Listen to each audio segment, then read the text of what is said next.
Hello साथियों, आप सभी का स्वागत है आपके अपने YouTube चैनल में। मैं आप सभी को आज एक बहुत ही महत्वपूर्ण टॉपिक के बारे में बताऊंगा, जो है पंचायती राज व्यवस्था को लेकर के। पंचायती राज व्यवस्था में 73वें संविधान संशोधन की भूमिका बहुत ही महत्वपूर्ण है। ये 73वां संविधान संशोधन पंचायती राज व्यवस्था को एक संवैधानिक दर्जा दिलाता है, जो कि भारत में 1993 में पूरी तरीके से अपना लिया गया था।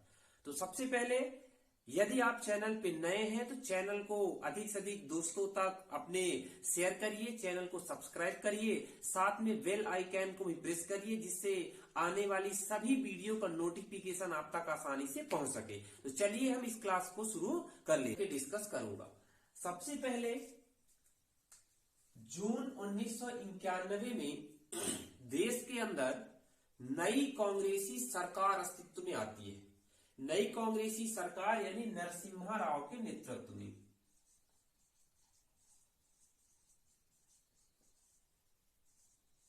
नरसिम्हा राव देश के नए प्रधानमंत्री या कांग्रेस से प्रधानमंत्री बनते हैं।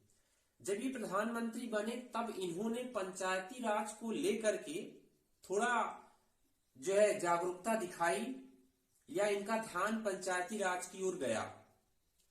इन्होंने 73वां संविधान संशोधन जो है तो संविधान में किया, और इसके माध्यम से पंचायती राज व्यवस्था को संवैधानिक दर्जा दिया गया।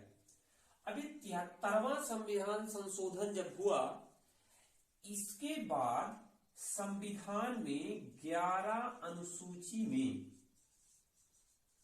या 11वीं अनुसूची को जोड़ा गया। 11वीं अनुसूची को जोड़ा जाता है संविधान में।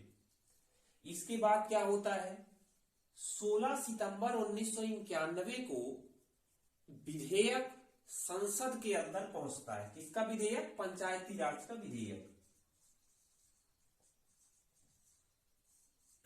विधेयक संसद के अंदर पहुंचा। अब संसद के अंदर पहुंचा जब, इसके बाद क्या होता है कि इसके बाद समिति बनी, समिति की जांच होती, समिति इस विधेयक की जांच करती है। जांच के बाद 22 दिसंबर 1991 को लोकसभा में पारित कर दिया जाता है। लोकसभा में पारित हो जाता है। क्या? ये जो विधेयक था पंचायती राज से संबंधित, जिसको हमने जाना 73वां संविधान संशोधन अधिनियम। फिर 23 दिसंबर जस्ट उसके अगले दिन, ये 22 दिसंबर 1991, और जस्ट अगले दिन 23 दिसंबर को राज्यसभा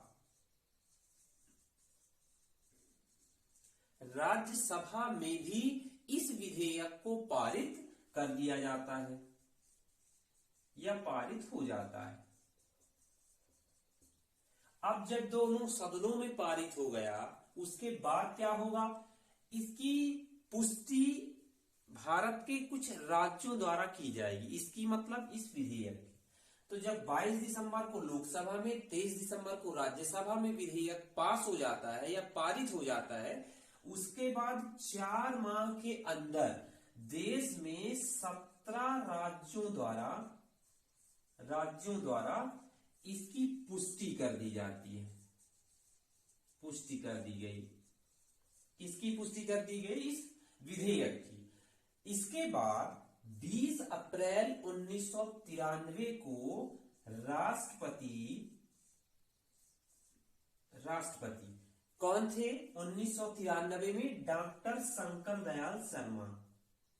डॉक्टर शंकर दयाल शर्मा, इन्होंने अंतिम रूप से इस विधेयक पर क्या कर दिए? हस्ताक्षर करके स्वीकृति दे दी।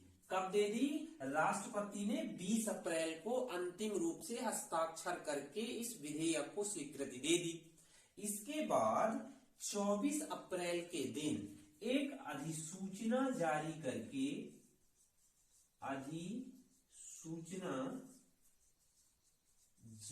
कर इसे लागू कर दिया जाता है, यानी इस पंचायती राज का जो ये विधेयक था, राष्ट्रपति ने 20 तारीख को या 20 अप्रैल को हस्ताक्षर करके स्वीकार कर लिया और जस्ट उसके बाद 24 अप्रैल 1993 को सरकार ने एक अधिसूचना जारी की और उस अधिसूचना जारी करने के बाद पूरे देश में पंचायती राज व्यवस्था को 24 अप्रैल 1993 से लागू कर दिया।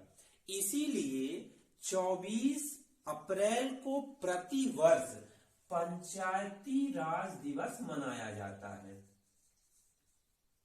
पंचायती राज दिवस कब मनाया जाता है? 24 अप्रैल को प्रति वर्ष पंचायती राज दिवस के रूप में इसीलिए मनाया जाता है क्योंकि एक अधिसूचना जारी करके 24 अप्रैल 1993 को पूरे देश में पंचायती राज व्यवस्था को लागू कर दिया।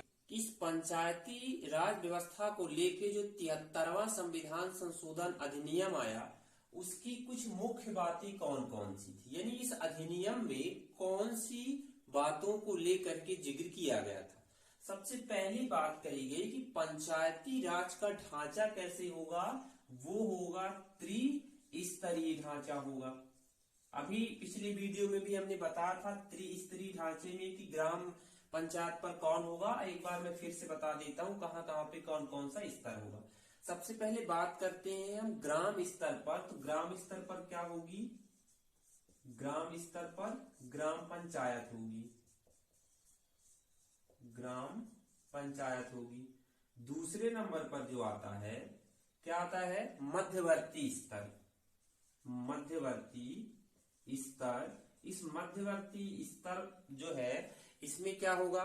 मध्यवर्ती स्तर में जनपद पंचायत, जनपद पंचायत, और जो तीसरा आता है शीर्ष स्तर, शीर्ष स्तर, इसमें क्या होगा? जिला पंचायत या इसे कहा जाता है जिला परिषद।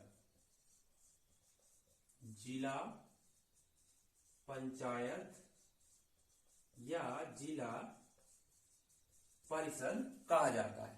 तो ये तो पहली बात कही गई कि पंचायती राज व्यवस्था का जो स्तर है, ढांचा है, वो कैसे होगा? त्रिस्तरीय होगा।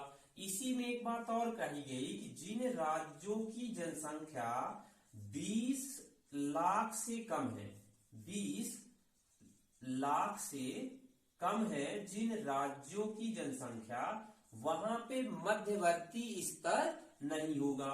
ये जो मध्यवर्ती स्तर है वो नहीं होगा,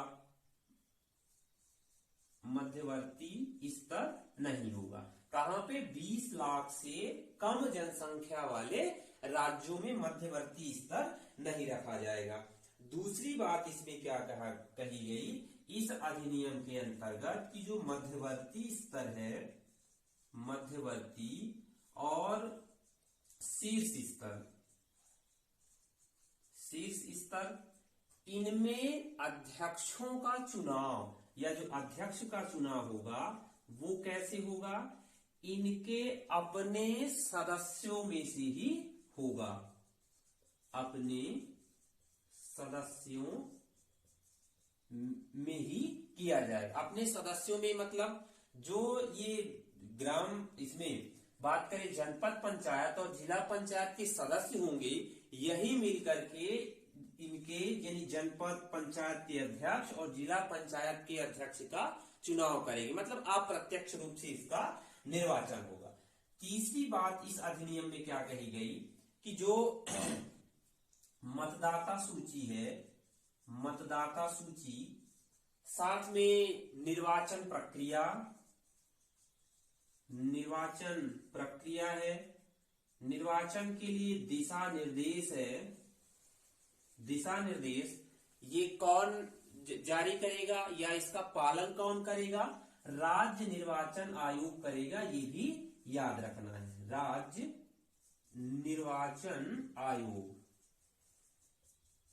राज्य निर्वाचन आयोग, इन सभी तीनों चुनावों की जिम्मेदारी इसके पास होगी।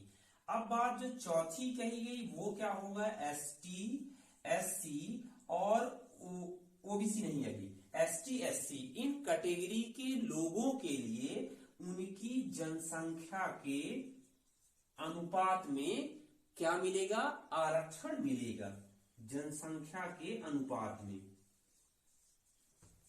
अनुपात में आरक्षण किसे मिलेगा? एसटी और एससी कैटेगरी के लिए। फिर जो है अब क्या इसमें कहा गया कि ओबीसी कैटेगरी के लिए भी आरक्षण की व्यवस्था की जाएगी।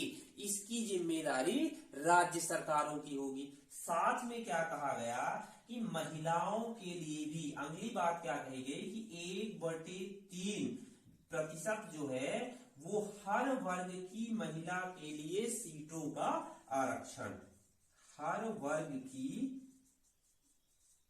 महिलाओं के लिए सीटों का आरक्षण, यानी कि सभी वर्ग की महिलाओं के लिए पंचायतों में 1/3 या इसी को हम कहें 1/3 या इसी को हम कह सकते हैं कि 33% आरक्षण का प्रावधान इस अधिनियम में किया गया था। बाकी एक अगला और अंतिम महत्वपूर्ण बात क्या इस अधिनियम में कही गई कि इस पंचायती राज व्यवस्था को कितने 29 विषयों पर या 29 सब्जेक्ट में क्या है निर्णय लेने का अधिकार दिया गया। निर्णय लेने का अधिकार। तो ये अधिनियम की कुछ मुख्य बातें रही कि इस अधिनियम यानी 73वें कॉन्स्टिट्यूशन अमेंडमेंट एक्ट जो 1992 में आया, इसमें कुछ महत्वपूर्ण बातें थी जिनको अभी हमने देखा। अंतिम है कि 29 विषयों में निर्णय लेने का अधिकार किनको दिया गया था? पंचायतों को दिया गया था। बहुत बहुत धन्यवाद आप सभी का चैनल में बने रहने के लिए।